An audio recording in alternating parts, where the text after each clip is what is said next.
te hice toda la presentación mientras vos no estabas.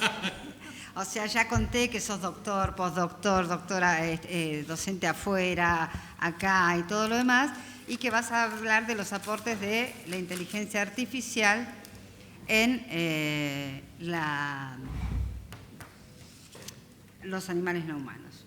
Muy buenas noches a todos y a todas. Muchísimas gracias, Vicky, por haberme invitado. Para mí siempre es un honor, es un orgullo poder compartir todo tipo de actividades que organiza Vicky, que organiza también demandas, etcétera. Demandas, charlas, nos debemos un libro juntos, que está en proyecto, lo tengo en cuenta. Y mi idea es hoy venir a compartir con ustedes en un breve tiempo, y si quieren después podemos quedarnos a discutirlo y a debatir, la unión, el vínculo existente hoy entre el derecho animal o los animales no humanos y la inteligencia artificial como un sujeto no humano. Las constituciones, los tratados sobre derechos humanos, el derecho secundario,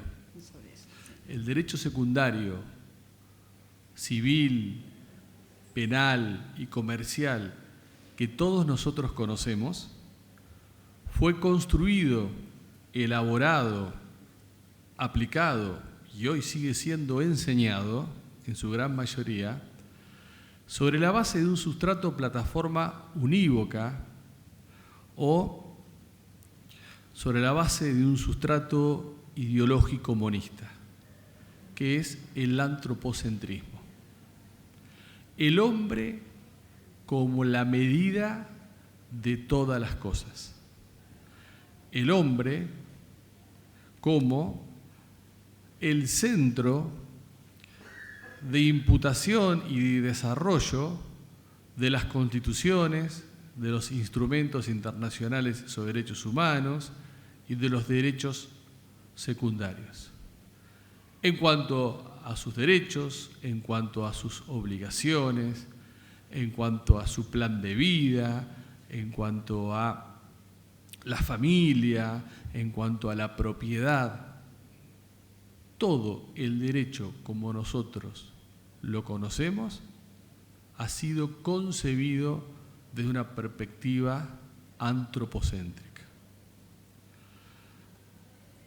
Tanto es así que la filosofía, desde las distintas ópticas que ha encarado la cuestión de por qué los seres humanos tienen derechos y obligaciones, por qué el discurso jurídico se instituye alrededor del ser humano, desarrolló dos tipos de conceptos, el de agencia moral y el de paciencia moral. ¿Por qué? Porque como los seres humanos tienen un proceso de gradualidad existencial, porque no son durante toda la vida lo mismo, sino que es un proceso de desarrollo gradual, ontológicamente existencial, la filosofía, como sostén de este entramado antropocéntrico, tenía que justificar las distintas etapas de este desarrollo humano. Porque si los seres humanos eran agentes morales que que por tener determinadas características podían titularizar derechos y obligaciones, ¿en base a qué? Pueden distinguir, tiene un alto nivel de cognitividad que les permite desarrollar un plan de vida, les permite distinguir entre el bien y el mal, les permite tomar decisiones conscientes de hacerse responsables.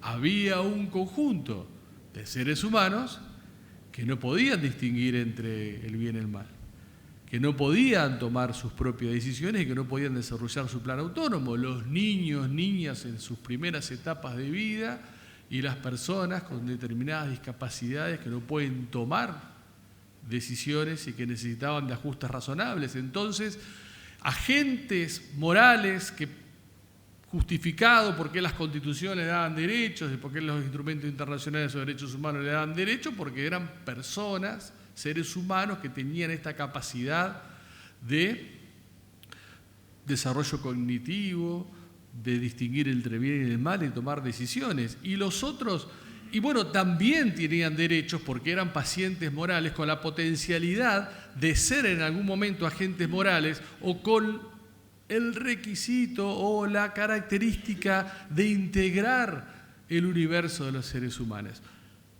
Y con eso, con la agencia y con la paciencia moral, se justificaba de la filosofía por qué las constituciones, los tratados y el derecho secundario le daban exclusivamente, le atribuían exclusivamente la titularidad de derecho, la protección de derecho, la participación en el sistema democrático a las personas humanas.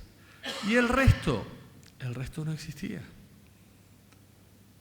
El resto de otros sujetos no humanos no existían a los ojos del derecho. Porque otras disciplinas distintas al derecho, durante muchos años, a través de diversas investigaciones y trabajos de campo, advirtieron que había un grupo de no humanos, de sujetos no humanos, los animales, que tenían ciertas características relevantes para ser consideradas a los efectos de empezar a discutir si también no tenían derechos, si también no eran dignos de protección. Pero claro, derechos que debían atribuirse y reconocerse en torno a estas características que los hacían relevantes moralmente, no los mismos derechos de las personas humanas.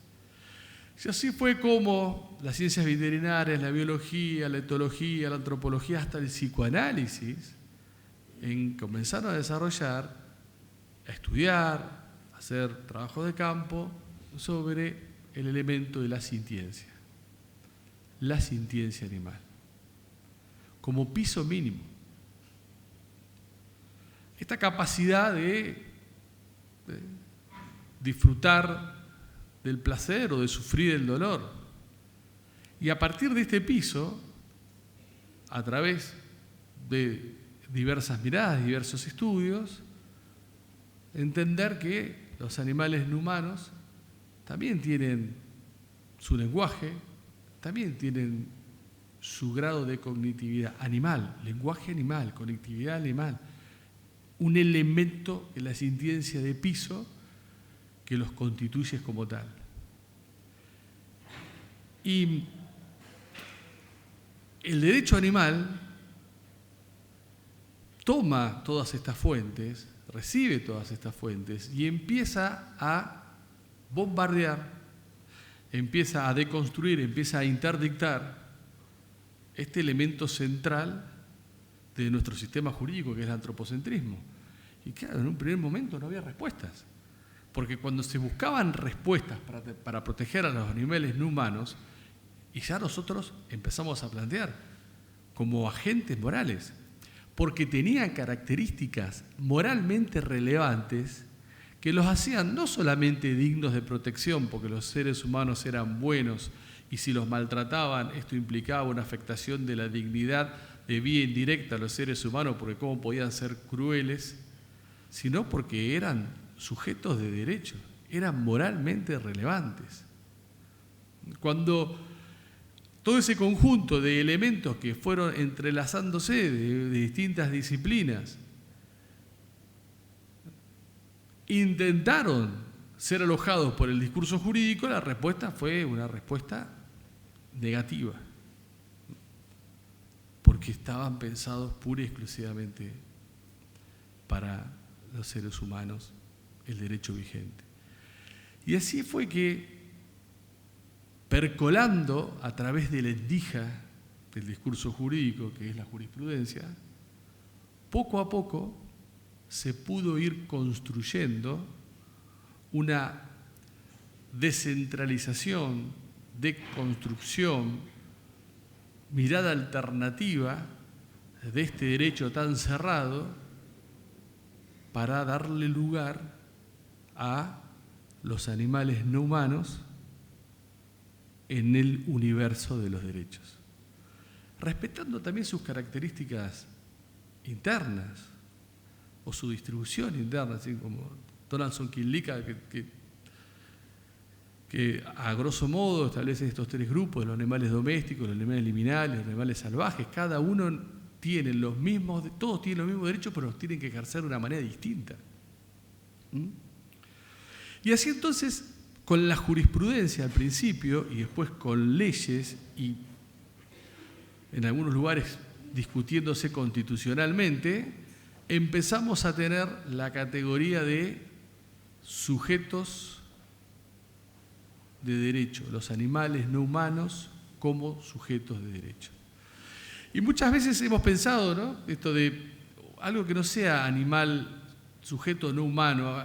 No, me parece que es importante que la categoría sea opuesta al humano, porque es una forma de deconstruir desde adentro este centralismo antropológico.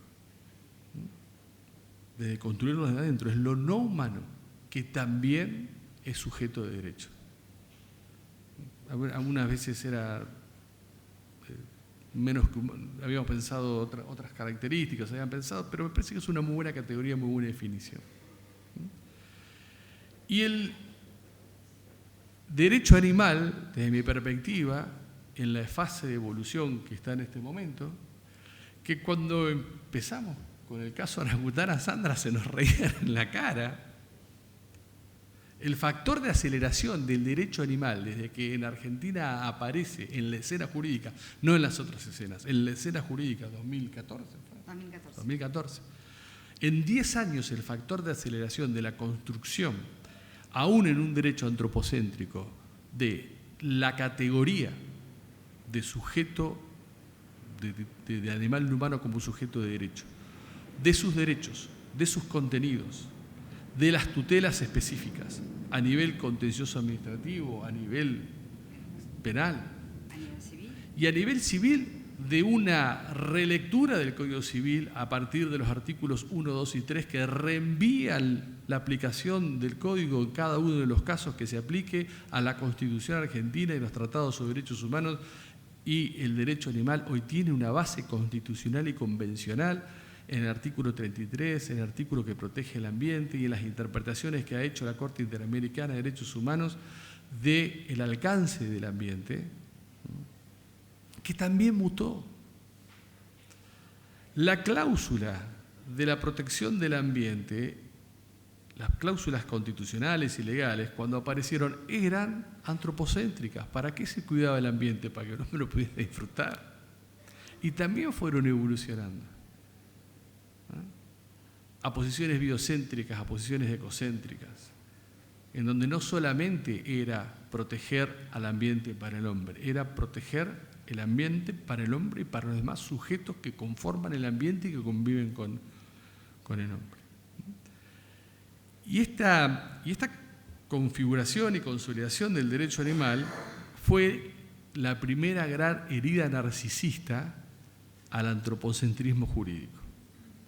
Batalla que se sigue librando en muchos frentes, y especialmente en ámbitos territoriales de la República Argentina, donde el antropocentrismo está vinculado a un profundo conservadurismo con raigambre religiosa, que lo vimos en algún aspecto también en el litigio del caso de Orangutana Sandra, porque pretender que los animales no humanos estén en un mismo plano de consideración jurídica que el hombre creado por Dios es una degradación del hombre y por ende una degradación de Dios.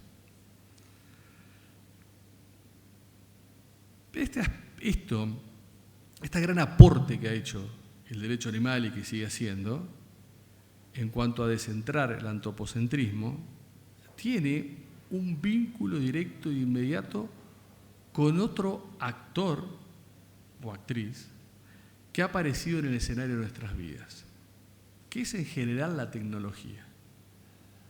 Nosotros, consciente o inconscientemente, estamos viviendo en la cuarta revolución industrial, que tiene características únicas en toda la historia de la humanidad.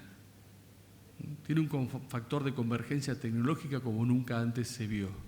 Convergen al mismo momento, en el mismo lugar, la nanotecnología, la biotecnología, las técnicas de las TICs y la inteligencia artificial.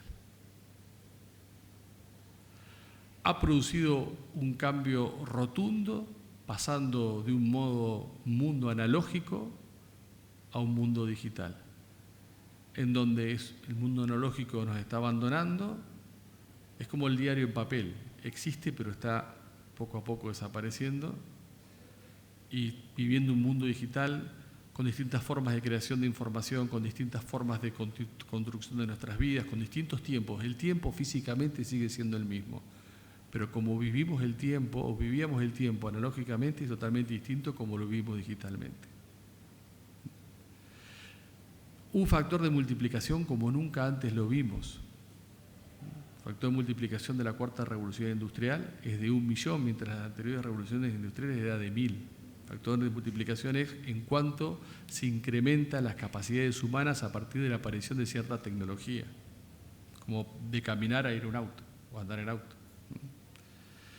Y que de todos los elementos tecnológicos que han aparecido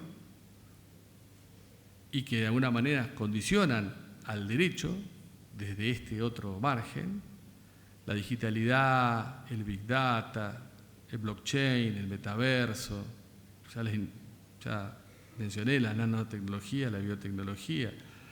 Hoy en etapa experimental, lo que es la informática o computación cuántica, hay uno de estos enseres que se ha tornado en los últimos tiempos muy disruptivo, que es la inteligencia artificial.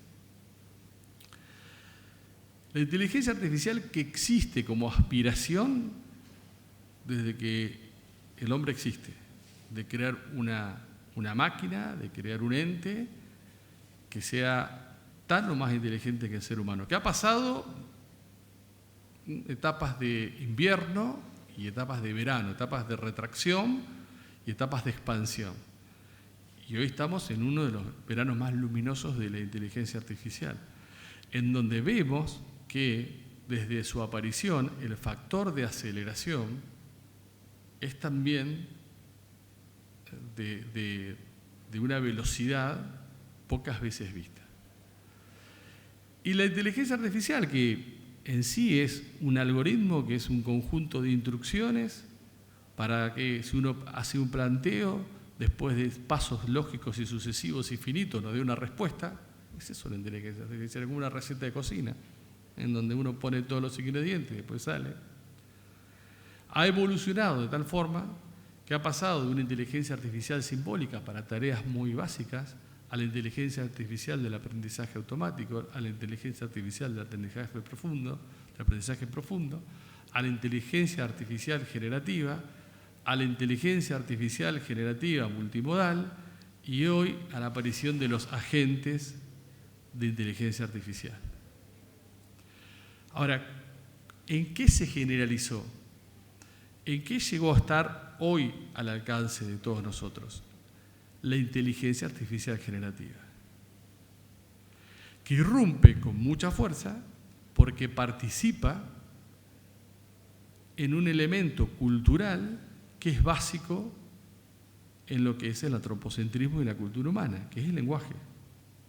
La inteligencia artificial hoy, por más que se la quiera definir fríamente como una serie de algoritmos lógicos que no piensa lo que dice, que no siente lo que dice, pero que puede decir con mucha más inteligencia y rapidez que el cerebro más potente humano, habida cuenta de la cantidad de información que se genera, hoy participa de ese elemento cultural que es la lengua.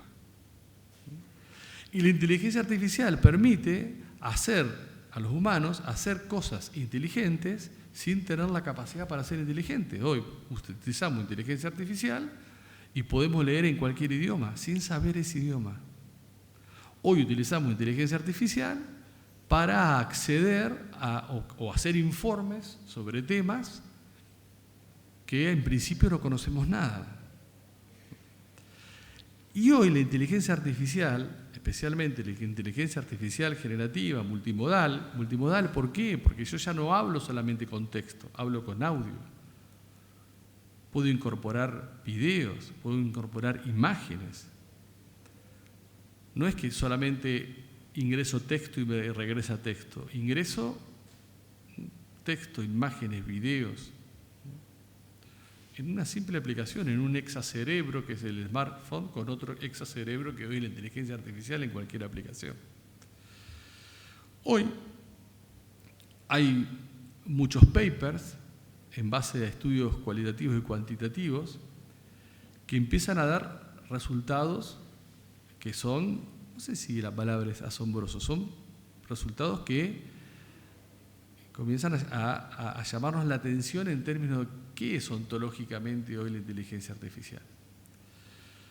Hay algunos estudios que dicen, dejémonos de ver qué es, de tratar de dilucidar todo lo que pasa dentro de la inteligencia artificial en cuanto a los razonamientos, porque es una caja negra y no me quiero meter en eso, aunque las últimas versiones del ChatGPT paga en lo que es investigación profunda, uno va viendo todas las fuentes que va consultando y donde va sacando el resultado final. Entonces, algunos han empezado a decir, bueno, empecemos a ver lo que es la psicología de las máquinas, a ver cómo aplicando determinadas técnicas del mundo de la psicología, empezamos a ver cómo reaccionan las máquinas entre lo que le preguntamos y lo que responden. Otros papers han descubierto que los grandes modelos de lenguaje han desarrollado una forma de construir lenguaje interna para responder a nuestras interacciones que es distinta secuencialmente a cómo fueron programadas.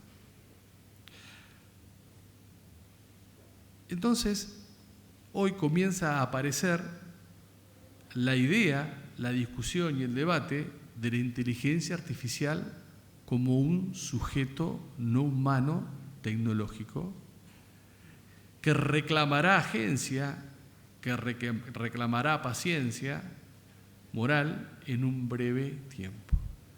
Y es entonces la inteligencia artificial, con este reclamo de agencia, con este desarrollo con una velocidad asombrosa. Yo terminé de leer en estos días un libro que compré en Madrid en enero sobre ética de la inteligencia artificial, que era un libro muy valorado, publicado en 2023, que en las primeras páginas es fabuloso, y cuando baja esa primera explicación a hacer consideraciones filosóficas sobre la inteligencia artificial, y uno ve que el modelo que llegó es el ChatGPT 3.5, todo lo que dice ya está obsoleto. Porque las nuevas versiones hacen lo que filosóficamente especulaba que no se podía hacer. Ya lo hace. Entonces, también este sujeto no humano tecnológico empieza a interdictar, empieza a cuestionar al antropocentrismo desde otro borde. ¿Y en qué puede servirle la inteligencia artificial? ¿O cuál es el punto de unión de la inteligencia artificial y los animales no humanos? Múltiples. En primer lugar, la inteligencia artificial puede ayudar al bienestar de los animales humanos, en términos de justificar el desplazamiento absoluto de los animales no humanos como sujetos de experimentación. Hoy, la inteligencia artificial está en condiciones de emular escenarios de experimentación mucho más eficientes, de experimentación de medicamentos, de vacunas, que la experimentación con animales no humanos. Y si eso en algún momento se combina con metaverso y con los gemelos del metaverso, no va a hacer falta que los animales no humanos sean sometidos bajo ningún punto de vista a ningún tipo de experimentación. ¿Cómo hoy apoya la inteligencia artificial a los animales no humanos? y los apoya a través de la creación de imágenes con Sora, con Dalí, de lo que es el bienestar animal, de lo que puede ser un mundo protegiendo a los animales de una manera y no protegiéndolos de otra manera, haciendo proyecciones de presente y de futuro sobre tutela y no tutela. ¿Cómo ayuda también? Ayuda en la posibilidad de acceder a información, de redactar informes, de hacer propuestas legislativas sobre el derecho de los animales no humanos con una rapidez, con una eficiencia, con una base que ningún otro colaborador, ni siquiera nosotros los humanos, lo podemos hacer. Entonces, desde estos dos ámbitos no humanos, existe una convergencia de construcción, existe una convergencia de discusión del antropocentrismo, más desarrollados los animales no humanos, menos desarrollados las inteligencias artificiales, pero en que ambos se complementan. El derecho animal tiene mucho para proponer y para ayudar a la inteligencia artificial en esto de la sintiencia o una característica moralmente relevante, tan importante para ser protegida jurídicamente, distinta a las características que ha tenido el antropocentrismo para ser protegida, la inteligencia artificial, dándole a los animales humanos apoyo en seres, como una suerte de cooperación implícita. Y para terminar, y como no podía ser de otra manera, le pedí a una inteligencia artificial generativa que preparara unas palabras de cierre o de despedida para ustedes sobre este tema. Y para que vean que yo soy una persona que ha vivido en el mundo analógico y que ama lo digital, pero que vivimos esa transición, a propósito lo imprimí y lo traje para no ponerlo atrás y para que veamos también la relevancia de lo que es lo humano en el mundo de la tecnología, lo que es el human in the loop. Y estas son las palabras de despedida del ChatGPT o de cierre de esta conferencia en este tema. Durante siglos el derecho giró en torno a una figura, el ser humano racional, un sujeto con razón, conciencia, voluntad. Pero hoy, dos presencias incómodas se asoman a las puertas del derecho. Los animales, con su sintiencia irreductible, y las inteligencias artificiales, con su agencia creciente. Ni humanos, ni invisibles. Ellos están ahí, nos miran, nos interpelan. ¿Puede seguir siendo el derecho ciego a lo no humano? ¿Puede el antropocentrismo sobrevivir a estas dos fuerzas que lo hackean desde lugares tan distintos pero tan potentes? Esta conferencia, esta charla, es una invitación a repensar el derecho desde sus márgenes, desde lo vivo no humano y desde lo artificial, porque tal vez el futuro del derecho no esté en el centro, sino en los bordes. Muchas gracias.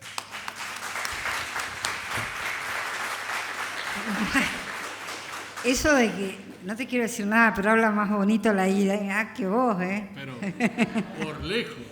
Bueno, quiero invitarlos a todos, porque ustedes saben que la materia de derecho animal, voy a invitar a todos los miembros de la materia de derecho animal a que vengan, a que traigan la tacita, ¿no? Y ahí tengo tu certificado, que me imagino que los debe tener como un montón así, pues total...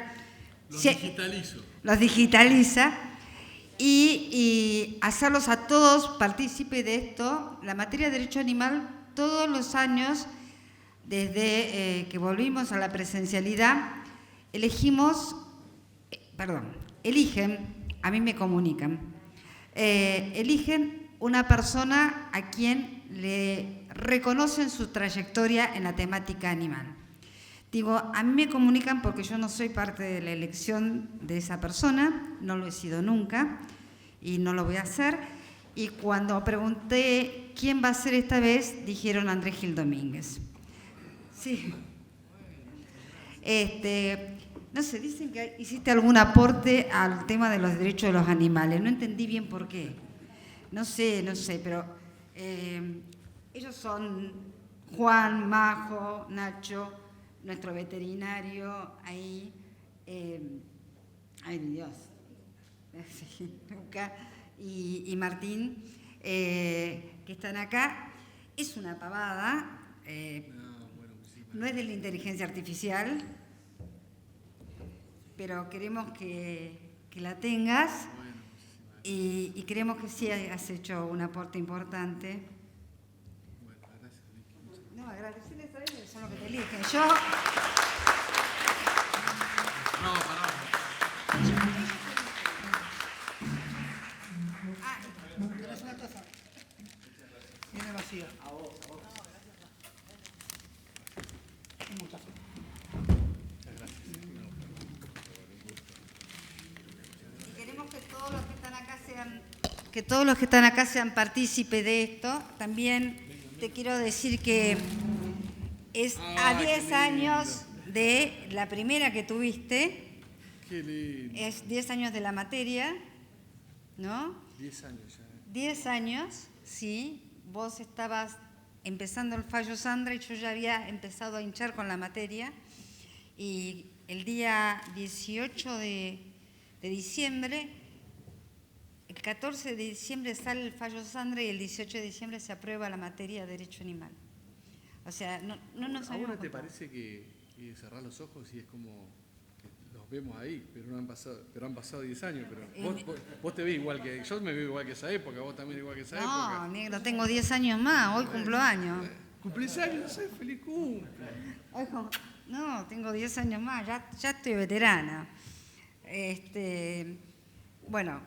Pero como decía Manuel Piedra Durán, viejo es el viento, pero sigue soplando. Obvio. Y también voy a hacer un... Yo sé que con Andrés cuento siempre. Es raro que alguien pueda decir, con una persona que tiene otra disciplina, especialmente un constitucionalista, uno dice cuenta siempre. Pero tenemos proyectado una demanda en el régimen de protección de la persona, meter los animales como bien de familia, y va a tener que constitucionalizarse. Necesitamos el caso. Tengo.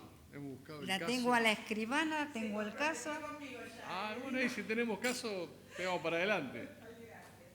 Y ella estaba muy preocupada, dice, ¿Andrés aceptará? Ella le dije, si le dan un leading case, ¿sabes qué? Siempre. Vamos para adelante. Y más si es acá en el ámbito de la Ciudad de Buenos Aires, porque Sí. en otros ámbitos jurisdiccionales a veces se torna un poco más complejo. Así que... Una escritura para someter al... Me hizo llorar con su discurso final. Armé una escritura... Es muy llorona, che. Una escritura... Hace bien llorar. Sí, es sanador. Para proteger en el ámbito de la Ciudad de Buenos Aires una familia multiespecie y poner como beneficiario del régimen de protección de la vivienda a los animales. Entiendo que se va a judicializar esto, entonces necesito un buen abogado que me defienda. Pero ya lo tenés. Públicamente ya lo tenés. Y por ahí la idea es tener un sujeto de derecho dentro de los animales, porque por ahí puede sumar un poquito más. Claro, con un abogado que lo represente. Exacto. Yo tengo una anécdota muy risueña que me pasó hace poco, que tuve el caso Yaguareté Tania y su cría, que yo le puse MP por Martín Palermo. Cuando tenía nombre le puse MP por Martín Palermo. Entonces, bueno, se inició todo bien y un día me llama el procurador de la ciudad, Martín Ocampo, que es un gran amigo mío. Y me dice, mirá, te llamo porque ando con algunos problemas y necesito que me recomiendes a alguien. Sí, no sé, ¿qué querés, Martín? No, me dice, necesito que me recomiendes cuál es el escribano que a vos te dio, por escritura pública, te apoderó para que representes a la Yaguareté Tania. Dice, porque eso es un fenómeno. Habló con la Yaguareté, la entendió todo y te dio a vos el poder de representación.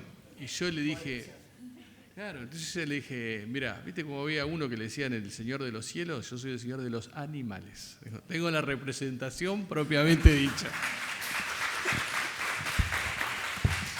Y no se la vamos a quitar.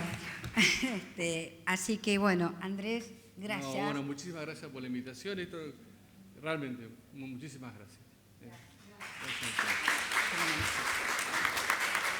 Sacaron fotos, ¿no? Sacaron fotos, ¿sí? Sí.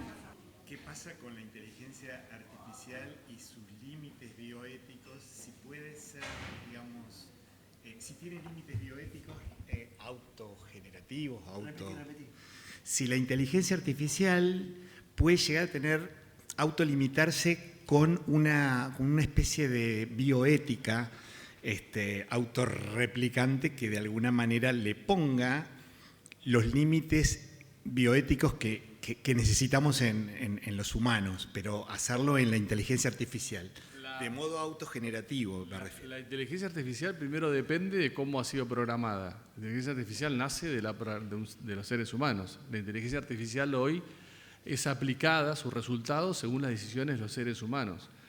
Y hoy es mejorada por el trabajo de seres humanos. El día que adquiera mayor autonomía, ahí veremos cómo funcionan estos límites. Es un final abierto. Es que es un final abierto porque yo creo que el Homo sapiens sapiens ya está en proceso de transformarse en otro Homo. En donde con la inteligencia, cuando la inteligencia artificial adquiera ciertos grados de autonomía, que lo puede adquirir en breve con los agentes de IA, veremos cómo ha funcionado la programación original, veremos cómo funciona ese desarrollo autonómico en términos de su programación ideal y veremos hasta qué puede hacer el ser humano para darle una determinada impronta. Igual la impronta ética del ser humano, como está el mundo últimamente, en algunos lugares. Bueno, va la foto.